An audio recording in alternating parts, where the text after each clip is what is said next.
Hi everybody. Hope everybody's having a good start to the class. I'm going to talk about grouping this week.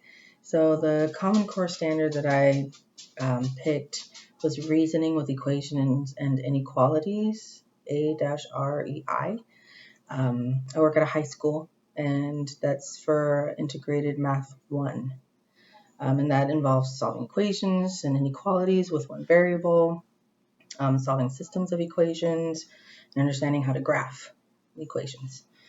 The teacher that I work with, because I'm a paraeducator, the teacher that I work with, we use ability grouping, which really puts students in groups that have varying abilities. Some are proficient in math and some are lacking basic skills, have a harder time with math and struggle more. And then we also use interest groups for times when we do group projects. Sometimes we'll do posters and things like that so that the students can choose how they demonstrate their learning. And the students really enjoy that. And the learning theory that really applies to those two types of groupings, especially for our class, was behaviorism. Sorry, I'm looking at my notes. Behaviorism, because we really had, to start the year, we had some students that were acting out, they were off task. And when we were in the classroom or even throwing things, we found out that the reason why they were acting out was because they weren't understanding the material. They lacked the basic skills that are needed, because as some people who work in math classes know, or even have taken math classes know, that you build on the concepts that you learn.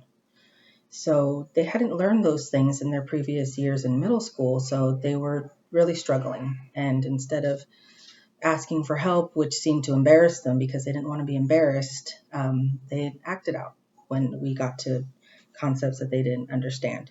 So doing the ability groups actually really worked out for us, for our classroom, for our group of students, because mixing up those students with the varying abilities, it helped them to not feel embarrassed by asking for help, because it wasn't in front of the whole entire class, and the teacher and I would walk around and work with the various groups, but the students really responded to working with their peers and learning from their peers, and the students that already had a good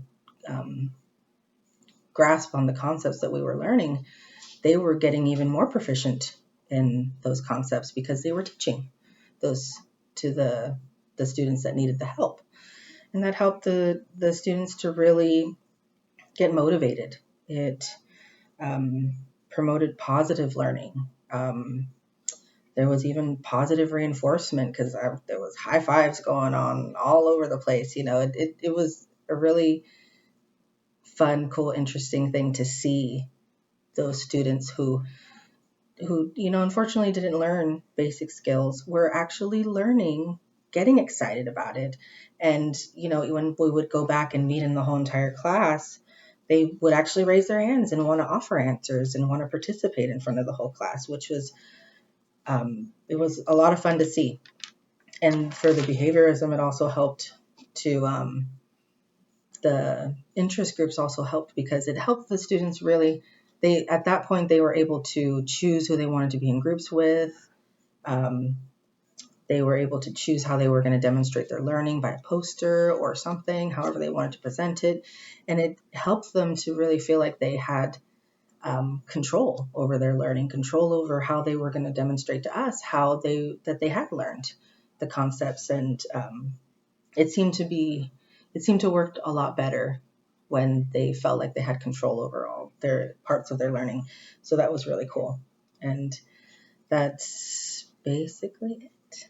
Thanks for listening, guys. I can't wait to see the rest of yours. Have a good rest of the week.